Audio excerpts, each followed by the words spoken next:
Sirens didn't start this story, Knuckles did. A quiet Sunday morning cracked when two men in counterfeit badges marched up our porch, barking rules that didn't exist. One raised his hand and slapped my wife so hard the patio chair skidded. The neighborhood froze. I didn't. Years of discipline snapped into focus. Angles, distance, breath. They thought a clipboard and a patch made them powerful. They didn't know I spent a lifetime neutralizing threats. Cameras were rolling. Neighbors were watching. And the HOA was about to learn what consequences look like. What happens when the wrong men pick the wrong family on the wrong day? Life. In our neighborhood was supposed to be peaceful.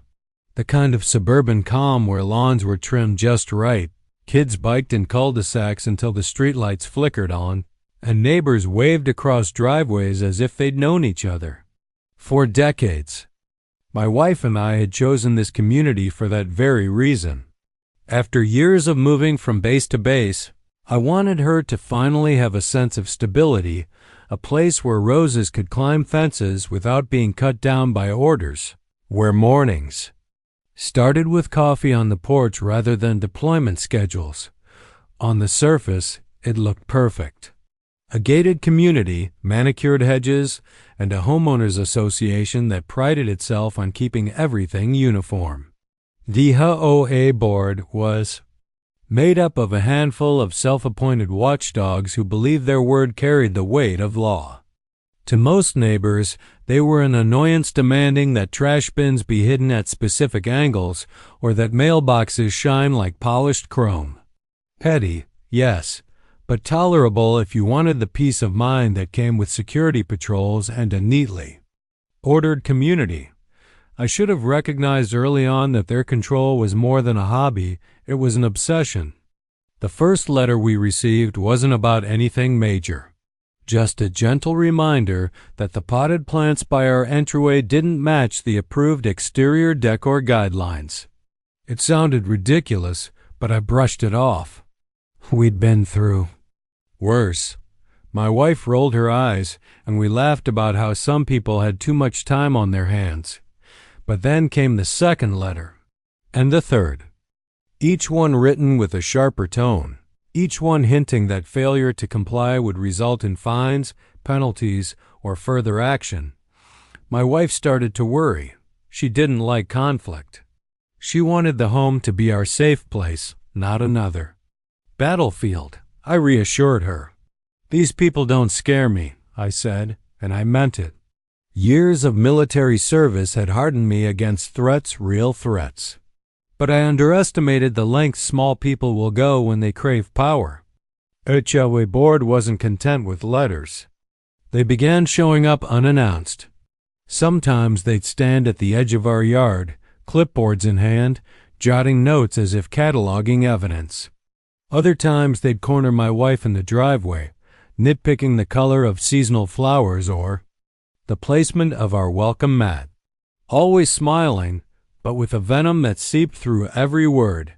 And then came something different, something that shifted this from petty annoyance into dangerous territory. We noticed two men who didn't live in the community patrolling the street in unmarked cars. They wore matching black polos with embroidered patches that read HOA Enforcement. They carried radios, flashing lights on their dashboards. And the kind of swagger that suggested authority. At first, I assumed they were legitimate, maybe hired security. But when I asked the HOA board about them, I got evasive answers. They're here to keep the neighborhood safe, one board member said, then quickly changed the subject. Safe? From what? The men didn't act like security guards. They acted like cops, fake cops. They parked in front of homes, questioned residents about their vehicles, even walked onto private porches without knocking.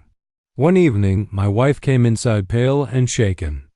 She told me one of them had demanded her driver's license when she pulled into our own driveway. That was the moment. I knew this wasn't just about flowers or trash cans anymore. This was about control, intimidation, and something far darker. The neighborhood rules. I began documenting everything. Photos, videos, timestamps. Old habits die hard, and gathering intelligence felt like slipping into muscle memory. I warned my wife not to engage with them, to let me handle it. She agreed, though I could see the strain it was putting on her. Nights became restless. Every sound outside had her peeking through the blinds. Still, I tried to keep things normal. I grilled steaks on Sundays, fixed up the garage, waved to the neighbors like everything was fine. But under the surface, pressure was building. The HOA had stopped being a nuisance and had become a threat, and the so-called enforcers were circling closer, bolder, every day. We had no idea then that their obsession with control would explode into violence. No idea that one Sunday morning would strip away every pretense of suburban calm. No idea that their arrogance would push them to cross the one line they never should have touched, laying hands on my wife. And when they did, everything and holding back came crashing out. What started as petty notices twisted into a slow, methodical campaign. The letters grew sterner, the fines larger, and the language colder, each envelope a scalpel slicing at our peace. The first fine was laughable on paper but felt personal in the mailbox, an arbitrary fee for a non-compliant decorative item that had sat on our porch for years. The second was double. The third threatened a lien. It was less about money than momentum. They wanted to make us small and make us move. The men in black polish tightened their patrols. Their cars began showing up at odd hours, dawn, dusk, when the street was quiet. They would park and sit for minutes, sometimes half an hour, watching. Homes like predators studying a pattern. They took note of license plates. They learned when certain neighbors left for work and when elderly residents went to the store. My wife's routine became data to them. When she walked the dog, when she watered plants, what time she brought the kids' recycling bin out. The familiarity felt like ownership. They worked in subtler ways too. Anonymous complaints started popping up on the HOA bulletin. Concerns about our trash placement, hearsay about an alleged vehicle violation, insinuations about our yard's aesthetic impact. The board would forward the complaints with an air of bureaucratic righteousness, as if they were protecting the community, never once acknowledging the pattern building beneath the surface. Neighbors who once nodded politely in passing began to look away. Fear is contagious. Silence becomes a shield. I tried to slow it with paperwork and facts. I compiled receipts, correspondence, photographs, time-stamped videos. I learned the bylaws, enough to spot contradictions and loopholes. I sent emails that pointed out the illegitimacy of their so-called enforcement team. No contracts, no company registration, no insurance. I copied names, dates, and attached footage from our doorbell camera that showed two men walking onto our property without permission. Each email came back with a circuit of evasions. The board will look into it. Then, we believe our procedures are sound. Then silence. Board meetings turned performative. The same faces repeated the same lines about community standards, while their actions undercut their words. At a meeting one evening, the enforcers stood in the back like silent sentries, their presence a threat that hung heavier than any resolution. People who might have spoken out kept their hands folded and their eyes fixed to their laps. Fear had a gravity that bent civic courage. Neighbors who tried to help paid a price. A woman across the street who asked for clarification on the enforcers. Authority suddenly found herself on the receiving end of targeted complaints. Someone wrote that her mailbox was non-compliant, then mailed a second complaint about a tree limb allegedly blocking the sidewalk. The subtlety was surgical. Make an example, watch the ripple. Their intimidation seeped into daily life. My wife found a handwritten note left on her windshield one morning, a list of minor offenses with an implied time limit to fix them. The handwriting was anonymous, but the tone was unmistakable control disguised as concern. When she picked up a child from a neighbor's backyard, a man in a polo watched from the street and later logged the encounter with the HOA as suspicious activity. Simple acts of neighborliness were framed as violations. Normal life became an audit. I pushed back without theatrics. It felt necessary to be methodical military mindset in suburban clothes. I set up more cameras in legal, visible places. I recorded interactions and saved copies to multiple drives. I logged every encounter in a digital ledger, precise and unemotional. I reached out to a local attorney who specialized in property law. The attorney confirmed my suspicion that the enforcers had no lawful authority to make demands or trespass. The attorney warned that HOAs can be powerful, but that they must operate within written rules and state law. The problem, he said, was proving intent, showing a pattern of harassment rather than isolated incidents. Proving pattern requires witnesses, and neighbors were increasingly wary. A few offered quiet support in private and offhand comment at the mailbox, a knowing look across the fence, but few were willing to stand up in public. The isolation the board cultivated worked. People choose peace over confrontation. Even when peace is manufactured through fear, the enforcers grew bolder when they realized silence insulated them. They began to involve the community in their choreography of control, publicly posting violations on the HOA portal, staging inspections that looked official, and leveraging a rumor mill that painted dissenters as troublemakers. They used the veneer of legitimacy to mask lawlessness.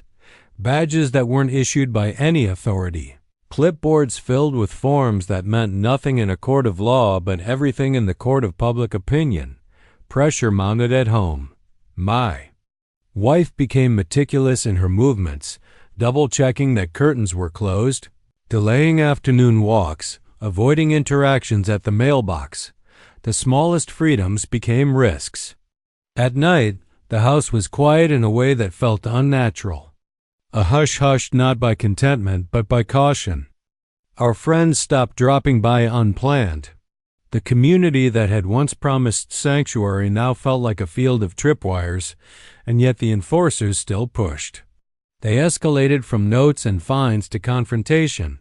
One afternoon, a neighbor's child chased a ball into the street and knocked over a small directional sign the board had installed. Within an hour, 2 enforcers knocked on the neighbor's door and demanded that the sign be replaced. They spoke with a tone that blurred courtesy and command. The neighbor apologized profusely and offered to handle it immediately, but the enforcers insisted on writing a report. The neighbor's apology did nothing to soften their demeanor. They seemed to relish the paperwork as if it were a ritual of domination. At the same time, anonymous calls began arriving at odd hours. Voices on the other end suggested that complaints were being filed against certain homes in the community. The calls were vague but unnerving, an implication that eyes were on you even when you couldn't see them. My wife started sleeping with the phone on the bedside table, ready to check for missed calls. She would wake in the small hours, heart racing, because a shadow crossed the driveway or a car idled too long in the cul-de-sac. Considered going to the police with the collected evidence. I made the call. Officers came out, cordial and professional, but their capacity to intervene felt limited. They explained that without clear proof of a crime, without a direct assault or theft, the police could only advise on trespass and harassment laws. They encouraged documentation and suggested involving a lawyer if the HOA refused to act. It was practical advice, but it didn't stop the pattern. The enforcers used the legal gray to their advantage, pressing the boundaries of lawful conduct until they resembled law themselves. A crack appeared when one of the enforcers tried to physically remove a homeowner's decorative flag for being non-compliant. The homeowner objected and recorded the exchange. The video showed the enforcer's hands on the pole, the homeowner pulling back. The clip went viral in the neighborhood messaging app. For a moment, there was outrage. 4. A moment people spoke up, but outrage subsided into calls for caution. The board posted a statement promising investigation. The enforcer continued patrols the next day as if nothing had happened.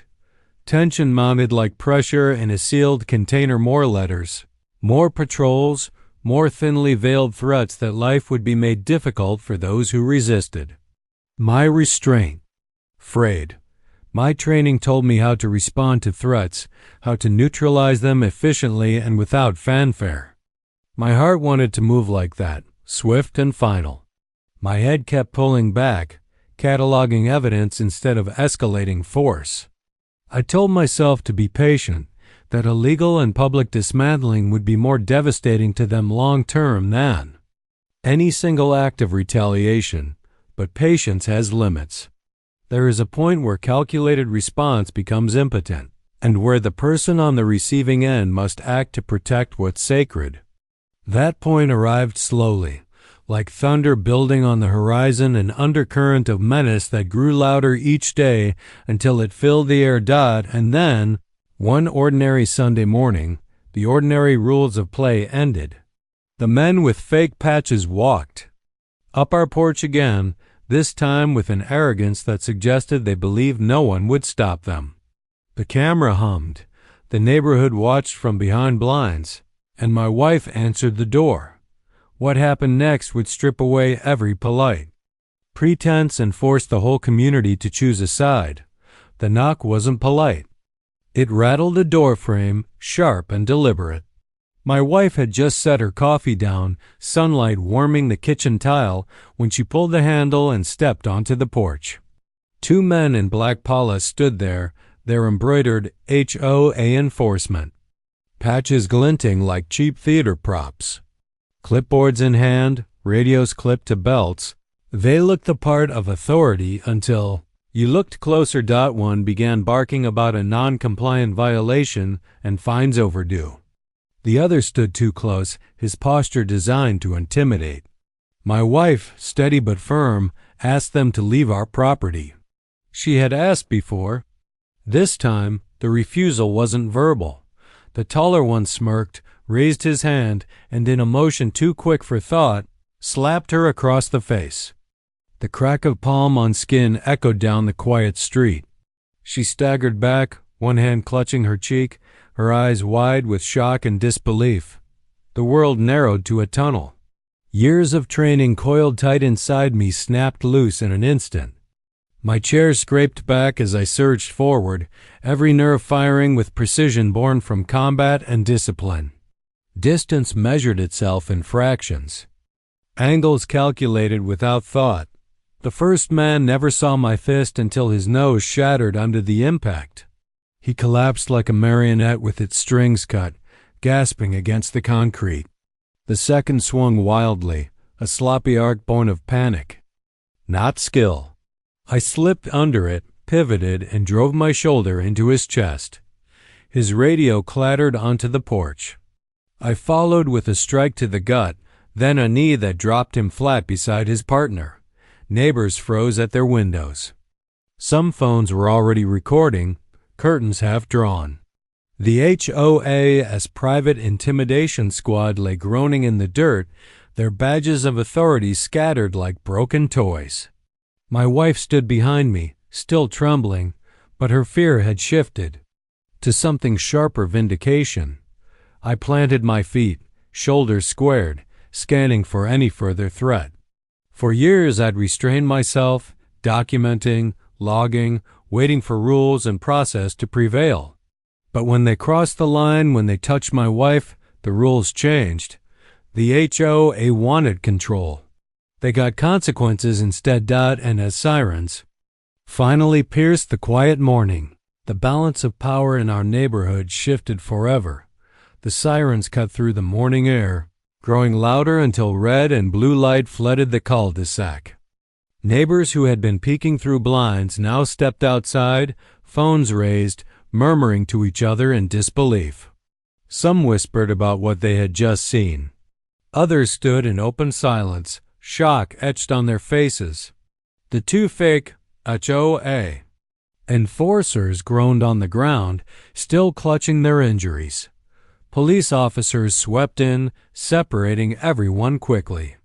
One rushed to check on my wife, her cheek already swelling where the slap had landed. Another pulled me aside, asking me to walk him through what happened. I spoke calmly, measured, every word backed with the weight of evidence I had been gathering. For weeks. The body cameras caught my steadiness, but I made sure they also captured my wife's tearful face and the two men sprawled in the dirt with their counterfeit badges. It didn't take long for the lies to unravel.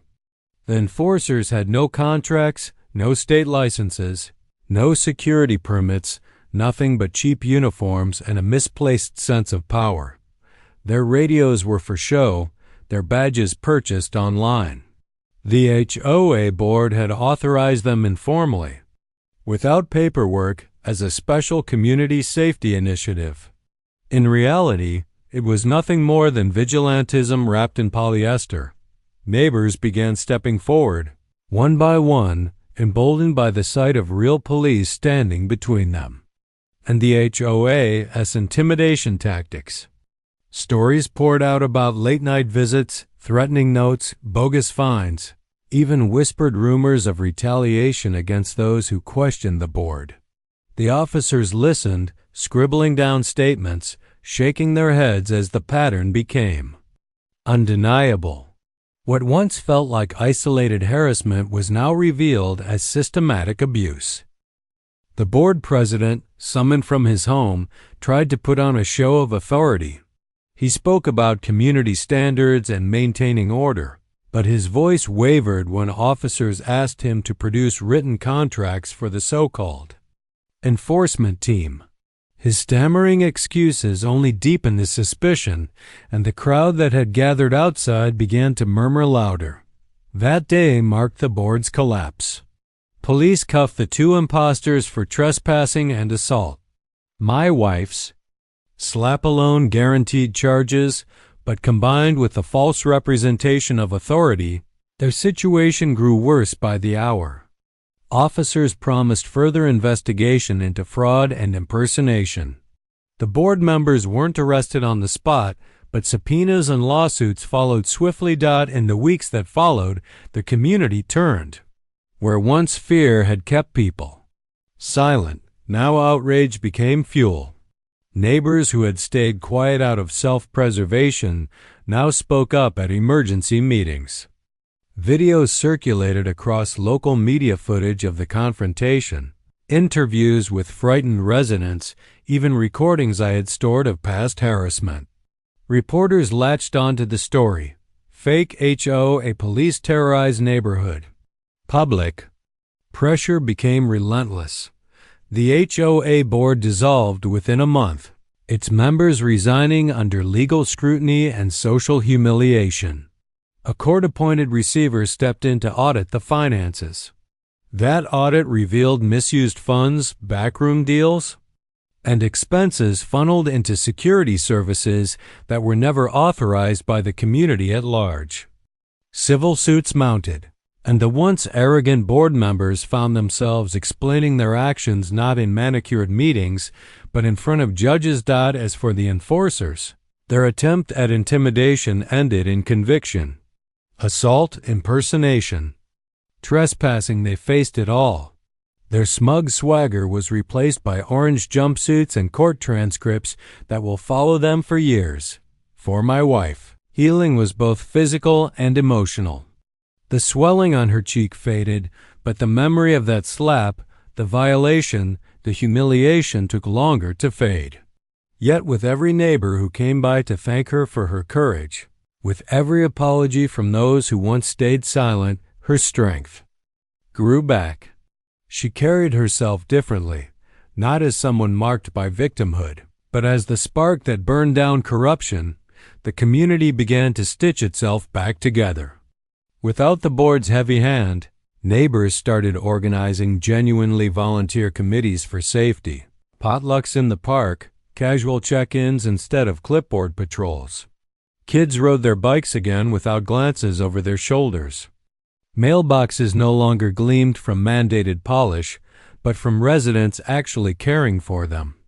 The neighborhood stopped being a battlefield and became what it should have been from the beginning: home. For me, the experience was a reminder. Discipline and patience had held me back from escalating sooner, but the slap taught me that some lines, once crossed, demand immediate defense. My military training wasn't about violence, it was about precision, control, and knowing when to act. That morning, when my wife was struck, hesitation would have been betrayal. Action was the only answer. Even now, when I sit on the porch and sip coffee as the sun breaks across the rooftops, I see neighbors wave without fear. I see kids laughing in the street. And I think about how thin the line was between order and abuse, how fragile peace can be when power goes unchecked. This isn't just a story about an HOA gone rogue.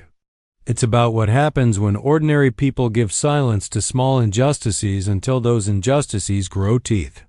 It's about how easily symbols of authority can be twisted into weapons when no one questions them. And it's about how, sometimes, it takes one violent moment to expose the corruption that silence protects. The HOA thought they could manufacture power with patches and clipboards. They thought they could intimidate, bully, and control. They were wrong, because when you put your hand on the wrong woman in front of the wrong man, you don't just face consequences. You face every neighbor you silenced, every truth you tried to bury, every lie you thought would hold Dot, and in the end, you lose not just your power. You lose your mask, Dot, so I ask you, what would you have done if someone had slapped your wife on your own porch under the banner of authority they never truly had? Would you have waited, stayed silent, hoped for change? Or would you, like me, have stood up and reminded them that fear only works until someone decides it doesn't? Because sometimes the only way to reclaim peace is to break the face of those who pretend to control it.